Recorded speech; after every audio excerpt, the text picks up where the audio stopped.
Hey, hello. Thank you for taking the time to listen in.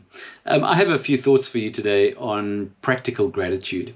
Gratitude is not just a warm feeling or a whispered prayer. It really is a lived response that echoes the heart of God, right? When we say thank you to the one who first blessed us, the most profound way to honor that gift is by extending it outward. Yeah. Jesus didn't hoard the Father's love. He poured it out in tangible ways, turning ordinary moments into miracles of grace. And so as we navigate a world that's quick to complain and slow to care, I'd like to suggest three simple Christ-like ways that we can be a ripple of heaven on earth. The first one is this. It's to serve humbly. Like the foot washer, right? John chapter 13. On the night of his betrayal, Jesus wrapped a towel around his waist and he kneels down to wash his disciples' dirty, dusty feet. A shocking act for a rabbi, right? Peter protests and he says, "Lord, you're not going to wash my feet." And Jesus replies and he says, "Peter, unless I wash your feet, you have no part of me." This wasn't about showmanship. It was gratitude embodied. I mean, this was thanking the Father by elevating the lowly, modeling that true greatness bends low. And so in blessing others through acts of service, we emulate the example of Jesus, remembering how he served us first. And so it's gratitude that dirties our hands for his glory.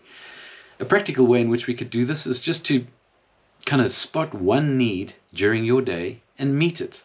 Hold a door, carry a bag, tidy a shared space at work. No fanfare, just quiet obedience.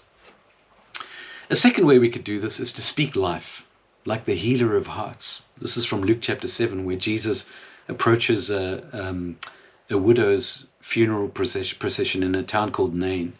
And Jesus is just consumed with compassion. And he looks at the mother and he says, "Don't cry," to her. And he touches the bier and he speaks to the dead son. And he says, "Young man, I say to you, get up." And he restores this young man who's now alive back to his mother. And the crowds around, they just marvel. God has come to his people. God has come to help us. And so Jesus blesses not with platitudes, but with words that revive the broken, showing gratitude for his own resurrection power by sharing it freely. Wow. I mean, our words can be resurrection seeds. In a culture of criticism, blessing through encouragement is radical thanks, acknowledging God's voice in us and releasing it to heal. And so a practical way in which we could do this is just, pick up your phone and send someone a text message, right? Send them a blessing text, just an unsolicited message along the lines of, "Hey, I see your strength in whatever the area is," and just say, "Thank you for using it to bless others." Simple, right? A third way is to give generously, like the bread breaker. We read about this in Matthew 14. Jesus, who's saddened by the execution of John the Baptist, goes off to seek solitude, but instead lands up with 5,000 hungry followers around him. And so with 5 loaves and 2 fish, he blesses them, he breaks them and distributes them. Everybody eats, and the baskets that collect the leftovers overflow afterwards. I mean, this was not about logistics.